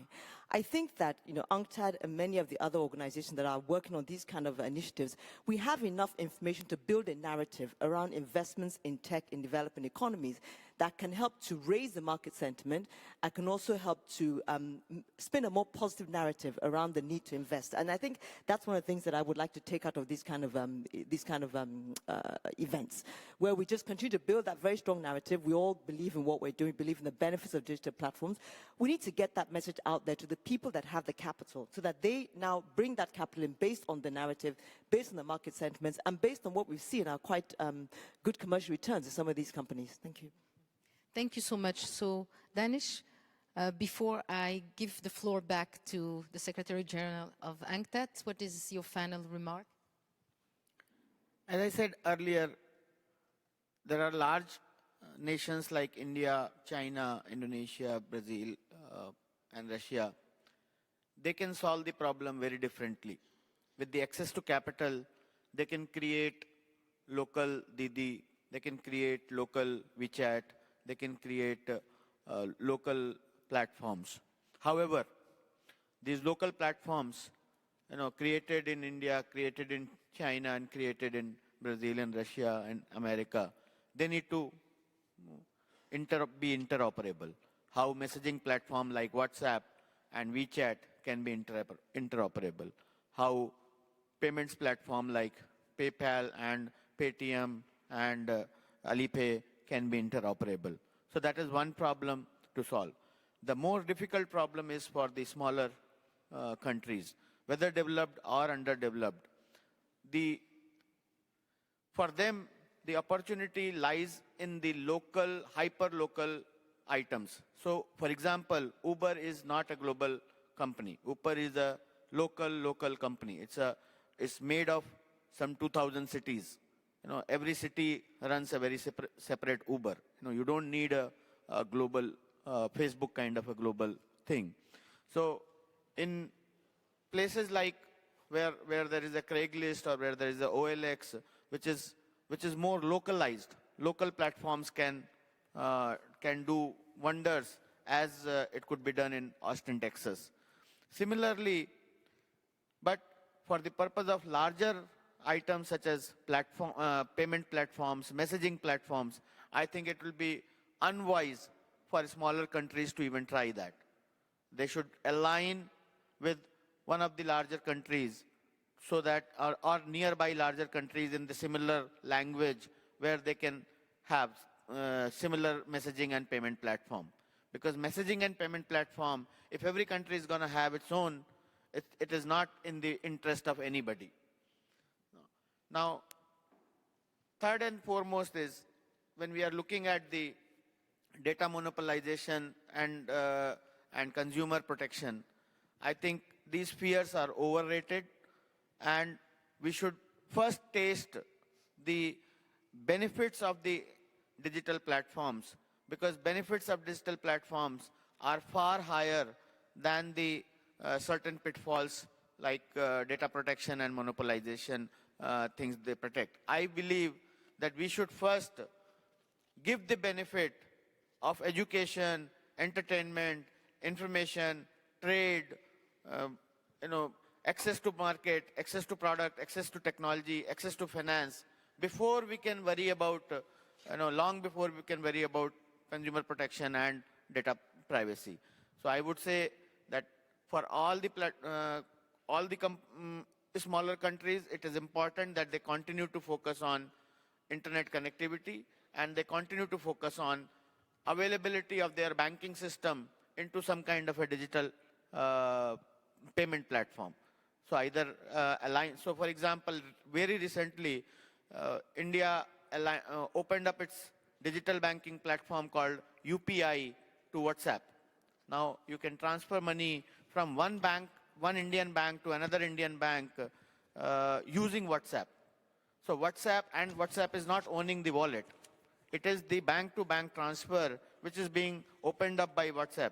It is being done by WhatsApp, it is done by Google Pay, it is being done by Paytm. So it is no longer the wallet economy. It is the bank-to-bank switch that has been created, and which is helping us achieve all that. With that, I would say thank you very much for calling us here, and thank you. Thank you, Danish. So we spoke a lot before ending. I mean, we spoke a lot about youth. Dr. Kit, you spoke about that wonderful program that you have with UNCTAD Ambassador Jack Ma. So we have a representative of UNCTAD Youth that is sitting there, that followed all the exchanges, and that has certainly something to exchange and to deliver before we go to the conclusion. Thank you very much. It's my pleasure to be here representing UNCTAD Youth Network. My name is Eugenia Novoa, and I will present this statement in the name of all the youths which encompass UNCTAD Youth Network. Digital platforms have provided so many opportunities for youth people to engage in online e-commerce and many other uses. Youth globally are the largest consumers of what the internet has to offer. And we play a great role in shaping the landscape of digital platforms. UNCTAD has had the opportunity to meet bright youth minds to have used power of digital platforms to their advantage through the ETH Founders Initiative, jointly driven by UNTAD and JAGMA, special advisor of the UNTAD for Young Entrepreneurs and head of Alibaba Group. However, they expressed that not all equally enjoy the benefits of digital platforms. For example, many young people in developing countries do not easily have access to stable internet connections, online payments, and more. In the youth recommendations for last year's e-commerce week, we, the youth, prioritize updating methods of digital skills building and education and strengthening e-commerce regulation to allow safer and easier cross-border payments in developing countries, and support from private sector and governing bodies to encourage sustainable e-commerce through employment. Youth welcome the efforts in making digital platforms more safe, secure, as well as ensuring young people around the world can make the most of what these digital platforms can provide for themselves and for their communities. Thank you all for your continued engagement with youth and for giving us the time here to share our views with you.